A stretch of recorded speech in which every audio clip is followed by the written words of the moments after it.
I've got Megatron dead center in my viewfinder.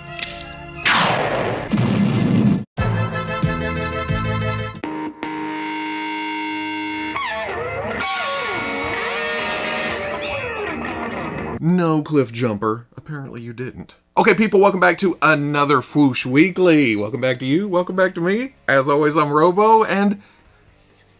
anything happen while I was gone? Are you telling me that the toy companies did not slow down just because I wanted to go off and do my own thing for a couple weeks? The nerve of those silly corporate toy overlords. Those pretty plastic plaything pushers. Seriously though, I was out of pocket. I did not keep up with the toy news over the past, well, almost 3 weeks, I guess. And when I started compiling stuff yesterday, it was like, I just want to talk about this, and this. Things that catch my attention, things that pique my interest, things that fall into my own collecting habits, which I guess really, technically, would be any other weekly I've ever done, right? Mona Lisa, men have named you.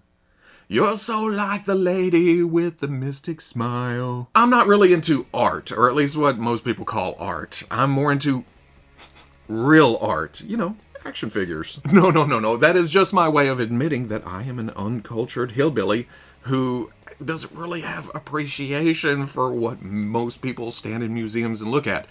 Me, I just see something translated into toy form and then it gets on my radar. That's just who I am. You know, like Good Smile Company's Figma Table Museum line. Just classic statues and paintings, given articulation, made into playthings, and the latest one is Mona Lisa. It kind of freaks me out seeing it go from the traditional look for Mona Lisa, and then it starts moving.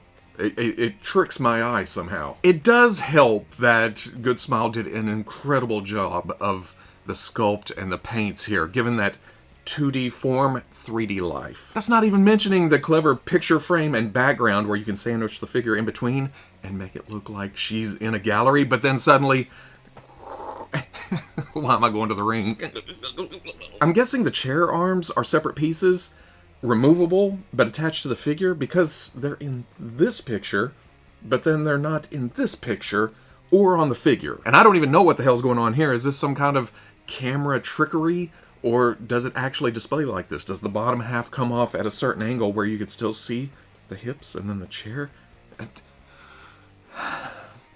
Either way, it's a wonderful concept, beautifully executed. About $95 with the current exchange rate. Remember, this is an import, and it's due out March 2024. Super 7's G.I.Joe Ultimates Wave 1 is making its way out to collectors' greedy little hands, so that means it's time to announce Wave 4. That's how it works. There's always 3 waves of Ultimates in some form of production, either announcement, at the factory, on the water, shipping out somewhere. Which is good, because here, if you are an 80s G.I. Joe cartoon fan, it's that.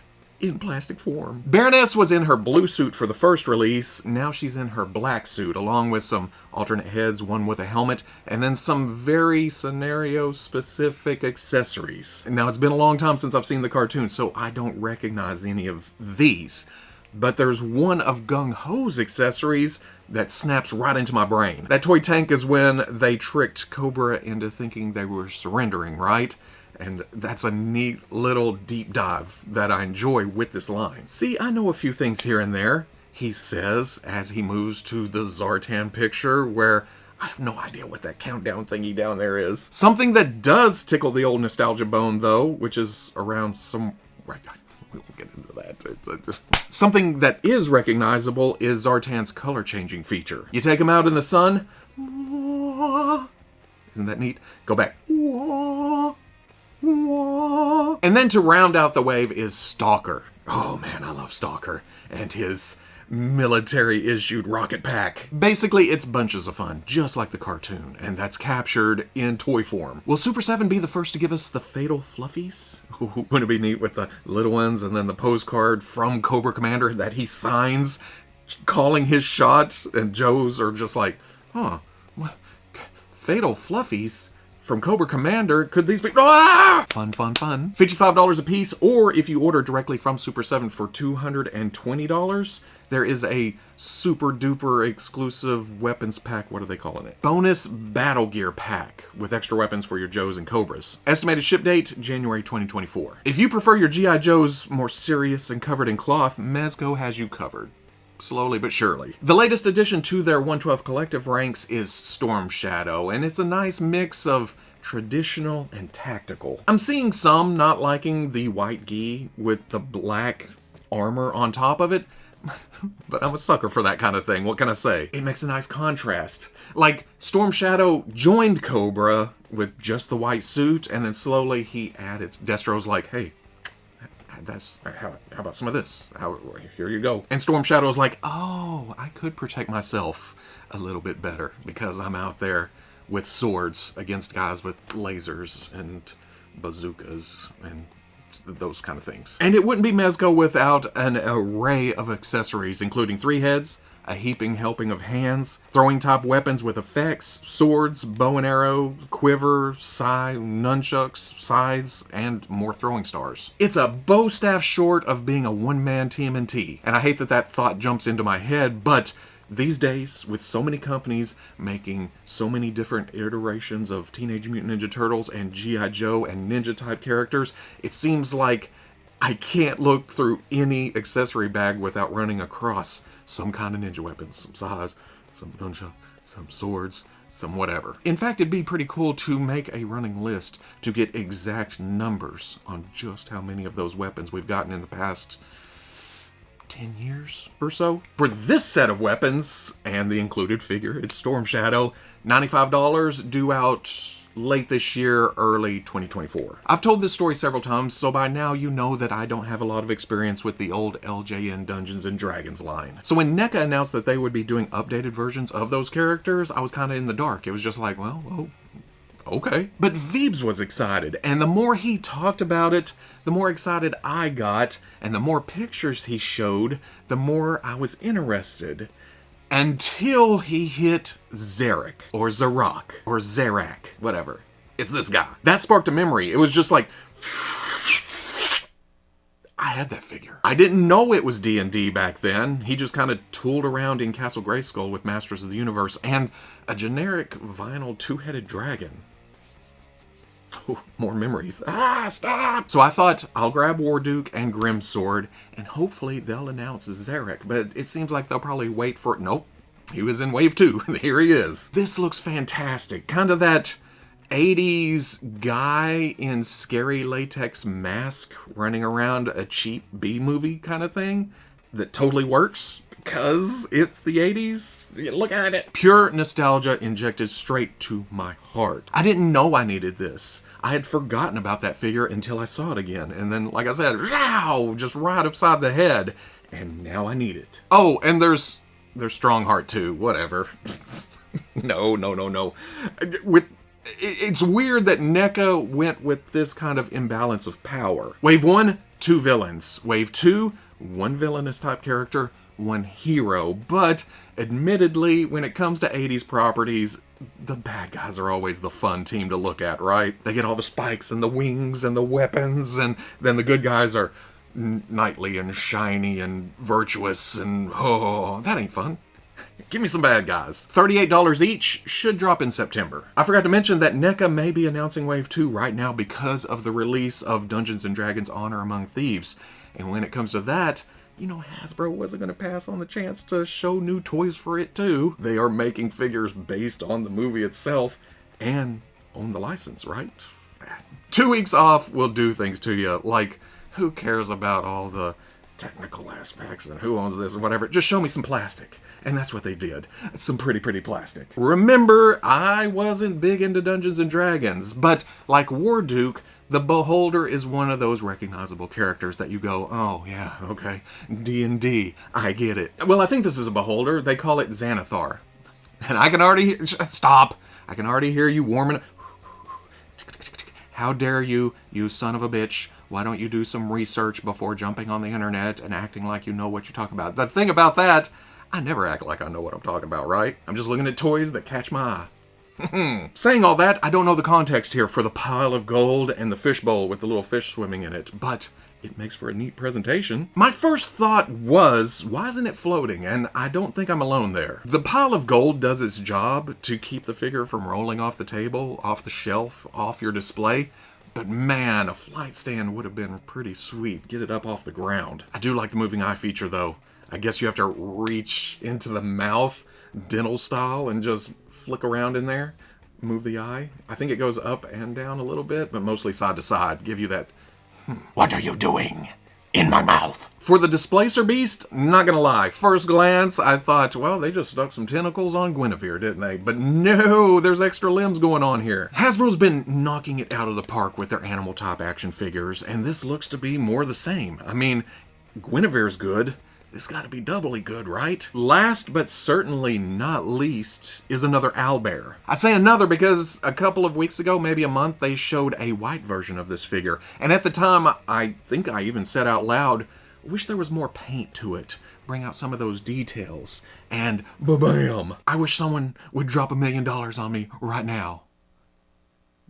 Ba-bam. But it's not just because it's now brown, it's because of more colors on top of that, and how they transition, how they fade, everything works together here. Plus a new head sculpt, which I didn't catch at first. I thought, why does this one look a little fiercer? Besides the fact that it's not white with big old puppy dog blue eyes. Here, the horned owl look, ooh, with the bear features, scary, but still cute. How does that work? It's like that perfect balance. If this came walking through the woods, you would be like, come here. I didn't even know what an owlbear was a month and a half ago, but now I'm on the hook for 2. How does that work? It's crazy. Links are all down below. Sticking with Hasbro, of course there was more Marvel Legends solicitations. When is there not more Marvel Legends solicitations? It just keeps coming and coming, which is a good thing.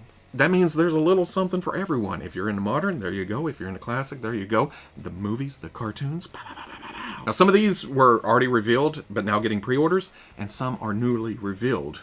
But, like I said, there's a few, more than a few.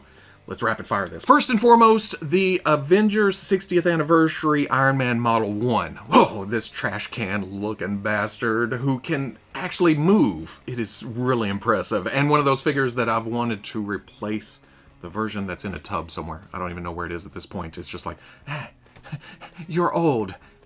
This is new. Looking at the faceplate close up, you can see that there's eyes sculpted behind there, but not painted, which is okay for a shadow effect, but it would have been sweet to see some details to make it a bit more personal, I guess. I completely expect this to get a gold repaint at some point, and there, it'd be neat if they did some photoreal. Can they do that? I don't think they can do that into deep recesses, but if it's a separate piece, whatever.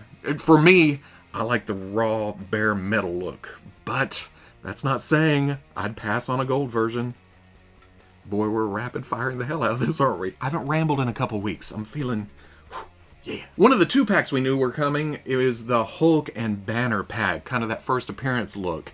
Now, I get why they went with the orange and the blues. You open up that first issue and there's orange and there's blues. But man, I would love to see this in the purples, just because. And did we know that there was an alternate Hulk head?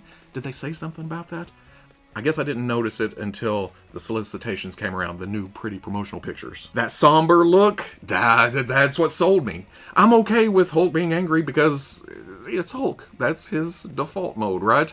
But having that, Hulk sad, wander Earth, all alone for rest of life. Ooh, yeah, we don't see that often enough. The other 2-pack is Secret Wars Captain Marvel and Doctor Doom. Now, I don't have the childhood feelings of nostalgia for the Secret Wars line like a lot of other people, but to get a Doctor Doom that's not Doom in his traditional armor with the inexplicable clothing over it just because is kind of cool. It's a suit of armor. Well, okay, he still has the hood, so I'm just making this point for nothing. Still, we get some surprises here too, because there's an unmasked head and then a faceplate he can hold. Or you can use them as Doombots, whatever. For me, the big draw is Monica, because I've been needing this character on my Classic Avengers shelf for a long time. I wonder if we'll eventually get a variant in yellow translucent plastic for her energy form look. Next up, Marvel.com revealed the Target exclusive Doctor Strange in the Multiverse of Madness Scarlet Witch. I guess I'm not conscious of the little detail changes from costume to costume for Wanda, so I look at this and I think, well, I kind of already have this, but this is a nice update. Is it accurate to what we saw in Multiverse of Madness? I don't know. I've seen that movie once, and I don't know the fine details, so I'm the worst person to ask that question. What I'm more caught off guard about is the fact that I've never realized that the movie is about Wanda's struggle to become a mother again, while the name of the film can be acronymed down to MOM. Is that a thing? Did everybody else know this? Am I the last to find out or to figure it out? Or is this another thing we've talked about before? Damn it. Finally, IGN came along and showed off the whole Across the Spider-Verse wave along with a deluxe figure. There's Jessica Drew, there's Miles, and there's Peter B. Parker, along with Spider-Gwen, Spider-Punk, and Spider-Man 2099. So many Spider variants, but that's the name of the game when you put Spider-Verse in the name. There's definitely an animated feel to the sculpts here, just like the first wave of Spider-Verse. And that turns a lot of people off, but at the same time, it's an animated movie. This goes in the display with the first movie's figures. And a lot of these characters we already have in comic book form. Yeah, they have little tweaks to the costumes in order to sell more toys, but if it was comic versions, it would have been, well, we already have these. These are so boring. Notice I left a figure out, though. There's also the Spot. This one hurts. Not because of the design or that it's an animated feel. It's because, well, okay, everything I just said about, hey, don't whine about it because we already have comic book characters. I'm whining about this because we don't have this in comic book character form yet. But I'm thinking with his spotlight in this movie that it'll push it up the to-do list at Hasbro, right? It's got to. Hey, everybody wants the Spot. It's just a blank body with spots. Let's go ahead and get that done. And if that's the case, ooh, give us an accessory like this one because that is neat. My idea has always been to have discs with pegs on them and then removable limbs that you can pop onto those discs, and then more discs to cap off the parts that you pull off and make it look like Spot has limbs coming out all over the place. Or make it a 2-pack with a Spider-Man that is designed to also have poppable arms and legs and head that you can pop onto those discs and give it even more discs. Just run all kinds of discs all over the place. Have I said discs enough? Ooh. But that's me flying too close to the sun. That is a lot of accessories and new sculpt and everything else. If we ever get a comic Spot and he's a single release, I would be happy with something like this, with a couple of spots on a stand, and then body parts sticking out. But ooh, alternate looks for Spot, or different heads. Again, making them poppable. You can just pop them on the discs, but give him a couple of heads for a couple of looks, because sometimes he has the big black spot for a face, and then sometimes he actually has facial features. Just one fell swoop, knock out all the spots, and then we'll have Spot on the shelf. For the deluxe figure, there is Cyborg Spider-Woman. This thing's crazy. It's big, and it has all these cybernetic parts all over it, but part of me wonders, why wasn't this a Build-A-Figure wave with this split up between the figures, you know? I just said Build-A-Figure wave and then defined Build-A-Figure wave directly after. In the same sentence, even. That's kind of dumb. Although there is a school of thought that do away with the Build-A-Figures, that way you don't have to buy all the figures in the wave if you want the Build-A-Figure but not all the figures in the wave. Then you can buy the Build-A-Figure as a deluxe separately if you want that, and just cherry pick the wave. You know, there's that school. But there's also the thought of, hey, I'm buying the whole wave anyway. I want the big free figure. Free figure. Yes, I know that's an argument too, but free figure along with all the figures. I also don't know why the wave is in some kind of semi-pseudo retro card presentation. Is that their way around the no plastic packaging? Get the figures in the... Oh, maybe because this is animated, have to more towards kids in the toy aisle show the toys. But it doesn't matter here in a few months anyway, because it's been announced that everything's going back to windowed for collectors top lines. Marvel Legends, Star Wars, couple others, whatever. So yay, the trash around my toy still goes in the trash. I know there's reasons. I get it. Again, you stupid son of a bitch. How dare you not care about packaging? Anyway, again, links are in the description. But we're going to finish off the weekly with some good old bread and butter. Woohoo! Granted, the last few go-arounds with Star Wars Black Series, the bread's been doughy and the butter's been more of a margarine consistency. But this week, the past couple of weeks, smooth and creamy and flaky and fluffy. Even if it is clocking in about a year later than we would have preferred for Book of Boba Fett. First up, there is the Luke Skywalker and Grogu build-up pack. Yes, it is another set that is treating Grogu as a full-on action figure and charging full-on action figure prices for him. But for me, my eyes go directly to Luke. It is Luke from his actual look in Book of Boba Fett. How hard was that? It's not some sly multi-purposing, taking a blink and you missed it look from Return of the Jedi and trying to pass it off as his Mando look. It's what he actually wore in that timeline. No, I'm not salty about that. Why would I be? Just because it's like, wait a second, that's not that. Oh man, you know what I'm just realizing? This is his Tatooine farm boy Luke in black, just tightened up a bit. There's the boots, there's the pants, there's the shirt. It's just pulled tighter, you know? He's older, he's sophisticated, he's grown up a bit. But it's still his look from Book of Boba Fett. Yeah. I thought it was Jedi training robes, and it probably is, but now I can't see it as anything other than Luke's nostalgic pajamas. But if you're into army builder, there's also the Pike Soldier from Book of Boba Fett. And here, I kind of get that feel of dude in suit, even though it is a Star Wars type uniform suit. Generic. But there hasn't been enough time since Book of Boba Fett and this look for me to go, oh yeah, Pike Soldier, give me 5 of them. I may just get one. What would have helped is a removable mask. Or did they announce that somewhere and I've missed it? But then why wouldn't they have photographed that? Well, why do they do some of the things they do anyway? But it was Black Chrysanthemum that had me tagged in all kinds of posts. And you know what? I didn't even mind. It had been a few weeks and my phone started, hey, look at this thing. And I looked at that thing and I was like, oh boy, that's oh, so pretty. He's just a big, beautiful boy. I love it. It does look like it leans further into the brown fur spectrum, which may be why they just call him Chrysanthemum on the package.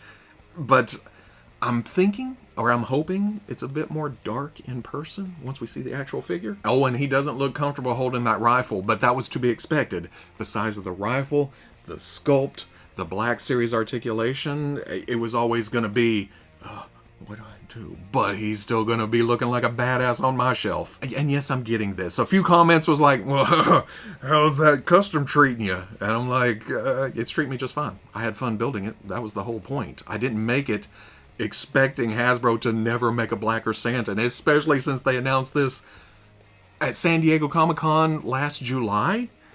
And I've finished a custom since then. I did it for the joy, the experience.